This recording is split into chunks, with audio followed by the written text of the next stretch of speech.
আসসালামু আলাইকুম। আপডেট বাংলা সংবাদে স্বাগতম। শুরুতে জানিয়ে দেব সংবাদ শিরোনাম। প্রতীক তালিকায় শাপলা-কলি যুক্ত করল ইসি।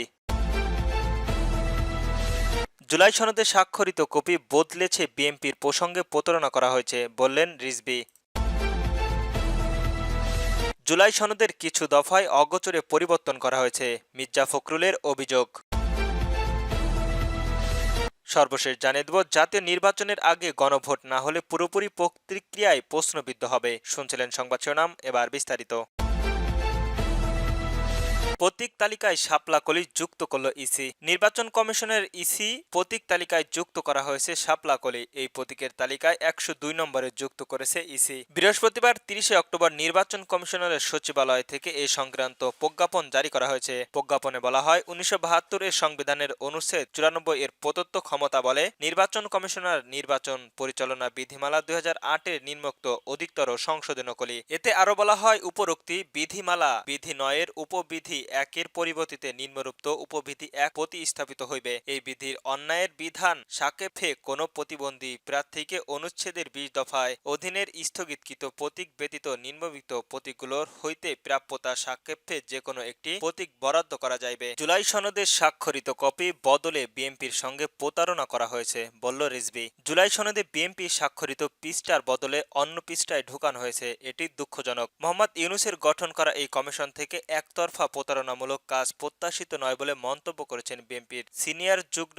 মহাসচিব রুহুল কবির রিজভী। বৃহস্পতিবার ৩০ অক্টোবর দুপুরে রাজবাড়ী সদরের খোলাবাড়ি এলাকায় আমরা বিএনপির পরিবারের পক্ষ থেকে জন্মবন্ধন একজনকে সহায়তা করে একথা বলেন তিনি। রিজভী বলেন, প্রধান উপদেষ্টা এবং তার গঠিত কমিশনারকে সবাই বিশ্বাস করে, কিন্তু সেই কমিশনের মাধ্যমে এমন প্রতারণামূলক কাজ হবে তা মানুষ আশা করে না। সব রাজনৈতিক দল এই সরকারকে সমর্থন দিয়েছে বলে মন্তব্য করেন তিনি। তিনি আরো বলেন, জুলাই সনদের ৪৮টি ধারা রয়েছে, এটির আইনির কারণ করতে গেলে সাংবিধানিক সংশোধন করতে হবে। এ সময় জনগণের অধিকারকে সরকার কমিশনারের দলগুলো সর্বোচ্চ অগ্রাধিকার দিতে হবে, এমন মন্তব্য করেন তিনি। জুলাই সনদের কিছু দফা অগোচরে পরিবর্তন করা হয়েছে বলল মির্জা ফখরুল। বিএনপির মহাসচিব মির্জা ফখরুল ইসলাম আলমগীর বলেছেন, জাতীয় ঐকমত্য কমিশনের প্রস্তাবনা ও সুপারিশগুলো একপাক্ষিক এবং জোরপূর্বক জাতির উপর চাপানো হয়েছে। তিনি বলেন, যে কোনো আদেশে রাষ্ট্রপতি স্বাক্ষরিত হবে, অন্তর্বর্তীকালীন সরকারের আইনি ভিত্তি দেওয়ার এখতিয়ার নেই। বৃহস্পতিবার ৩০ অক্টোবর রাজধানীর গুলশানের বিএনপি চেয়ারপারসনের রাজনৈতিক কার্যালয়ের দলটির স্থানীয় কমিটির বৈঠকে সিদ্ধান্ত নেওয়ার আয়োজিত